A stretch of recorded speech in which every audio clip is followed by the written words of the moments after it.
Career growth में आगे बढ़ने की क्या एलिमेंट्स हैं, उसी का हम पार्ट 4 ये है कि हम मजीद उन एलिमेंट्स को देखते हैं जो हमारे कैरियर में हेल्पफुल होते हैं। तो उसमें एक पहला पार्ट है अमाना। अमाना है ट्रस्टवर्दी। ट्रस्टवर्दी मतलब क्या है? अमानत का एक तस्वुर तो ये होता है कि मैंने पैसे दिए अपने मुलाजिम को, तो ये क्या करे, चोरी ना करे, और उसमें जो है वो जिस काम के लिए दी उसमें रखे। लेकिन ये एक बहुत छोटा सा तस्वुर है। अमाना का तस्वुर वो है, मैं एक जगह पे था तो मुझे एक बंदे ने कहा आजकल हमें किस तरह का बंदा चाहिए होता है। उसने कहा हमें आजकल जो है ना स्किल सेट वाला बंदा भी नहीं चाहिए होता, हमें आजकल बहुत पढ़ा लिखा बंदा भी नहीं चाहिए होता। ये सब काम तो हम ऑफिस में उसको सिखा देते हैं। हमें वो बंदा चाहिए होता है जो जिम्मेदार हो और जो काबिल एतमाद।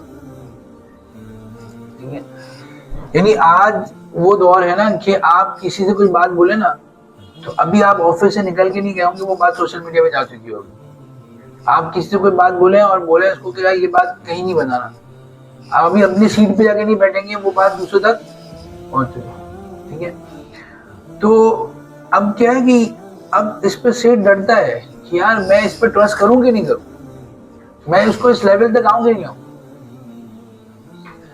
एक जगह पे मैं था तो मैंने वहां पर उनकी शेयरधारी के मालिक से कहा कि आपका तो एक बड़ा लेवल का मैनेजर जो है ना ये कह रहा था आपकी कंपनी के बारे में, तो मुझे तो बड़ी फिक्र हुई आपकी कंपनी के बारे में। तो वो हंसने लगे। उन्होंने कहा कि हमने तो अभी तक उसको अपनी चीजों का एक्सपोजर ही नहीं दिया है। ठीक है जी, या हमने तो उसको अभी तक वो चीजें बताई नहीं जो रियल है।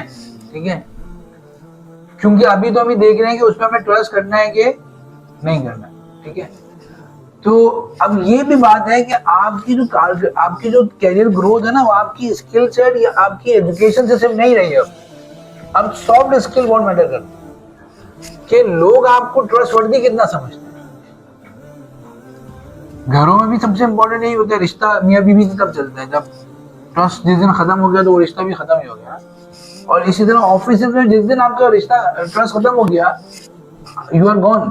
ठीक है, तो अब हदीस में क्या, कुरान मजीद में क्या फरमाया कि अगर फरमाया कि अमानत को उसके अहल तक पहुंचा दो। और हदीस में हमने क्या देखा कि नबी अलैहिस्सलाम को अंबिया नबी का लक़ब मिलने से पहले जब लोग नबी के तौर पर नहीं जानते थे, उनको क्या मिला था? सादिक और अमीन का लक़ब, अमानतदार के तौर पर। तो सबसे इम्पोर्टेंट पहली चीज क्या कि हमें अमीन बनना है। अब अमीन बनने में क्या है कि अमीन सिर्फ ये नहीं कि लोग पैसे, बल्कि कॉन्फिडेंशियलिटी। भाई हमारे पास पॉलिसीज है, हमारे पास उनके कस्टमर्स का डाटा है, हमारे पास जो उनके सेल्स का डाटा है, बहुत सारे डाटा होता है।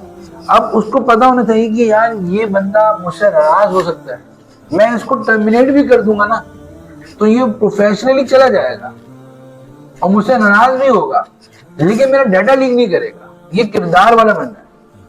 जब ऐसा ब्लाइंड ट्रस्ट आ जाएगा ना आप पर, तो वो सब कुछ अपनी कंपनी के खजाने, चाबियां, जेब खोल देगा अपनी। लेकिन अगर जो है वो ये ट्रस्ट नहीं आया तो फिर जो है ना वो एक लिमिटेड एक्सपोजर के साथ ही आपसे काम करेगा। तो हमें ऑनेस्टी, कॉन्फिडेंशियलिटी, अपने वो किरदार पैदा करना। देखिए किरदार जो है ना ये बड़ी मेहनत से हासिल होता है और 1 मिनट में चला जाता है। यानी आपने 10 जगहों पे काम किया और आपने 11वीं जगह पे जाकर जो है ना अपना किरदार 1 दिन में खो दिया। आपने उसको बोला कि भाई मैं तो वहां से आया हूँ, उसके पास तो ये एक कस्टमर्स की डिटेल्स। ठीक है नहीं, पता नहीं मुझे कौन एक HR एक्सपर्ट बता रहा था कि यार उस बंदे को किसी और कंपनी ने हायर किया, बड़े जबरदस्त पैकेज में हायर किया और उसके बाद 1 महीने बाद निकाल दिया। तो रीजन पूछा क्यों, तो उन्होंने कहा कि भाई उसने 1 महीने के अंदर जितना डाटा मुझसे लेना था ले लिया और उसके बाद कोई बहाना बनाकर निकाल दिया। क्योंकि वो आपको क्यों रखेगा जब उसने देख लिया कि पिछली कंपनी से आपने 5 साल उसका नमक खाया था और आपने 1 महीने में उसको डाटा दे दिया, तो उसको क्या नजर नहीं आ रहा कि आप इसका डाटा भी कहीं और दे देंगे। तो ये कॉन्फिडेंशियलिटी जो है ना बहुत इंपॉर्टेंट हुई है आज कि भाई किस तरह सॉफ्ट स्किल्स के साथ लोग देखते हैं कि यार इस बंदे में कैसा रखरखाव है, इस बंदे में किरदार कैसा है, फैमिली कैसी है, इसके मामलात कैसे हैं, इसकी डीलिंग कैसी है और इसके अंदर वैल्यूज कैसी, किस फैमिली से आया, क्या वैल्यूज के साथ आया। तो वैल्यू मैंने कहा कि उसका एक लिटमस टेस्ट है कि अगर आपके सेठ को आप पर क्या ट्रस्ट होना चाहिए कि ये मैं इसको टर्मिनेट भी कर दूंगा ना तो ये इतना नाराज भी अगर मुझ पर हो जाए ना कि मुझ पर केस कर दे और मेरी शक्ल देखने को भी गवारा ना करे, तो ये नाराज हो जाए, लेकिन इतना किरदार वाला होना चाहिए कि मेरे जो कॉन्फिडेंशियल इंफॉर्मेशन है वो लीक ना करे। और ये मर्दाना बात भी है ना, ये आप एक की आपकी क्या है, एक किरदार की बात भी कि भाई मेरा आपसे उसूली चीजों पे इख्तिलाफ है, लेकिन जो आपके पास अब मेरे पास अमानतें हैं वो हलाल तो नहीं हो गई है, ठीक है। ये तो गैरों का फ्रेज है कि everything is justified in war and love ना। इस्लाम में ऐसा तो नहीं है। इस्लाम में तो आप जंग भी करोगे तो उसके भी रूल है। भाई ये कहा गया ना कि आप जिससे दुश्मनी कर रहे हो, लड़ रहे हो, उसकी भी औरतों को, बच्चों को नहीं मारेंगे, यानी आप उसमें भी किरदार का मुजाहरा करेंगे। तो यहाँ तो आप मुसलमान से ही लड़ रहे होते हो और आप हर अनएथिकल तरीका इख्तियार कर रहे होते हो उसको नीचा करने का, तो वहां पर किरदार कहाँ से लगे? तो लोग, दुनिया देख रही होती है कि ये क्या कर रहे हैं, ठीक है। तो इसलिए हमें एक बात बड़ी देखी, कैरियर ग्रोथ में आगे बढ़ने के लिए बहुत अहम क्या है कि हमारे अंदर एक ट्रस्टवर्दी का किरदार का एलिमेंट हो।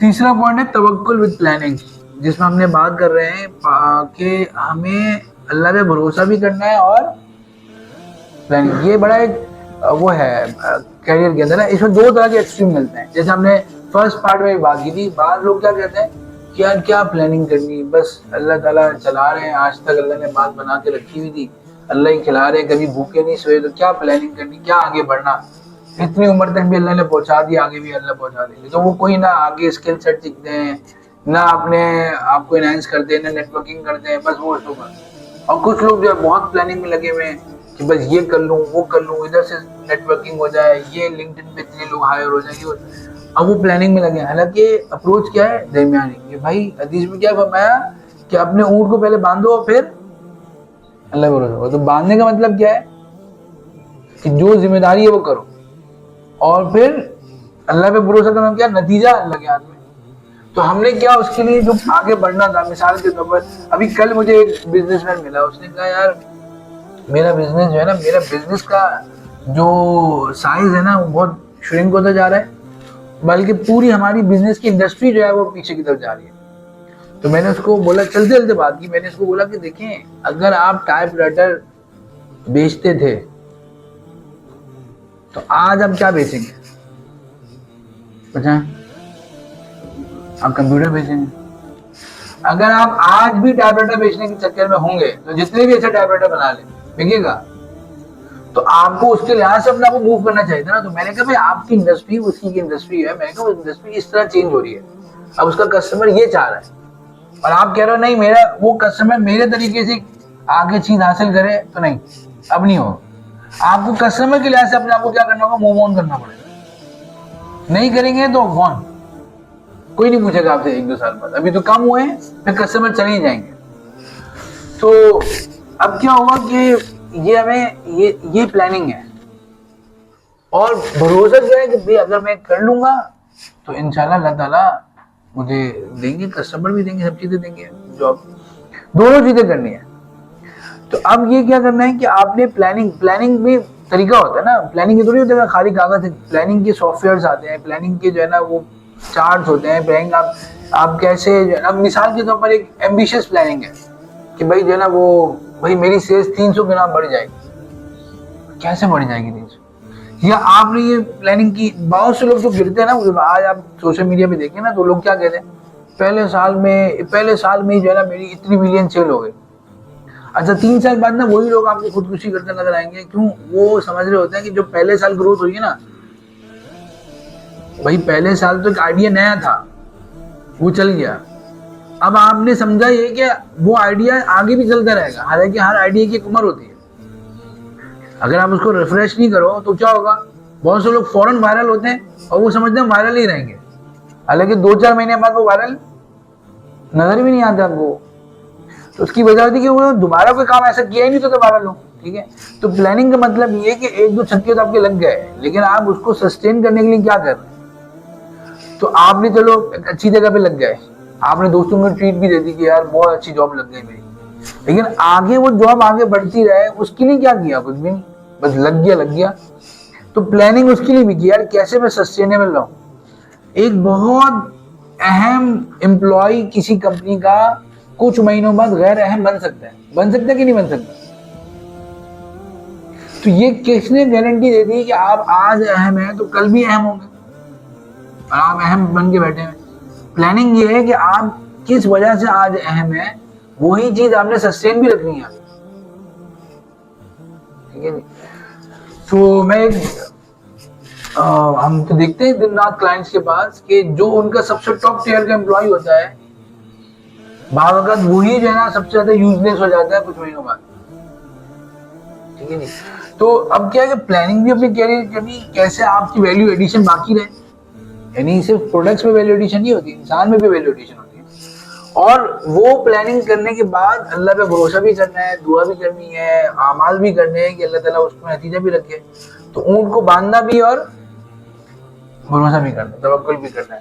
तवक्कुल का मतलब है कि नाजायज काम नहीं करना, भरोसा करने का मतलब ये कि अल्लाह से जायज तरीके से हासिल करनी है। तो ये भी कैरियर के अंदर बहुत जरूरी है कि हम अपना प्लान करें। मतलब मिसाल के तौर पर अभी नया साल शुरू हो रहा है जुलाई के लिहाज से, क्या मैंने अपने जुलाई के टारगेट्स बनाए कि अगले जून में मैं कहाँ पे हूँगा, क्या मेरी फाइनेंशियल वर्थ होगी, क्या मेरा जो है ना अर्निंग होगी, क्या मेरी पैसिव इनकम होगी, क्या मेरी जो है सेविंग होगी, क्या मेरी जॉब के लिहाज से मेरी रिक्वायरमेंट्स होंगी, क्या इन्फ्लेशन मुल्क में बढ़ रही है। बस मैं सोच रहा हूँ मैं तो बहुत हार्ड वर्किंग कर रहा हूँ। भाई हार्ड वर्किंग तो कर रहे हैं लेकिन हार्ड वर्किंग तो मजदूर भी कर रहा होता है ना। आपने क्या प्लानिंग की कि आप कैसे अगले जून में जब जाएंगे तो कहाँ पहुंचेंगे होंगे? तो ये भी एक अहम है कैरियर ग्रोथ के अंदर। तो ये दो बातें हमने इस सेशन में की कि पहली बात हमने क्या की कि हमने अपने अंदर क्रेडिट वर्दीनेस पैदा करनी है, ट्रस्ट वर्दी पैदा करना है अपने आप को, और दूसरा हमने कि अपने कैरियर की प्लानिंग करनी है, अपने प्लानिंग को एक कॉन्क्रीट वे में करना है, पूरा टारगेटेड क्या करना है। जैसे अपने ऑफिस की हमारे पास सेल्स और टारगेट्स होते हैं, अपनी जात के भी टारगेट्स होने चाहिए कि भाई अगले साल सोना यहाँ तक पहुंच जाएगा तो मेरी अर्निंग यहाँ तक पहुंच जानी चाहिए। अगले साल जो है इन्फ्लेशन यहाँ तक पहुंच जाएगी तो मेरी अर्निंग में इतना इजाफा हो जाना चाहिए, ठीक है? या मैं अगले साल जो है ना वो ये ट्रेंड आ जाएगा एआई का तो मेरे अपने काम के अंदर एआई आ जानी चाहिए। अगर चीजें नहीं आ रही हैं तो बस फिर हम बहुत एक हैंगिंग है, किसी वक्त भी कोई भी लेटर आ जाएगा कि भाई कल से आप नहीं आएगा ऑफिस, तो फिर हम बोलेंगे यार क्या हो गया।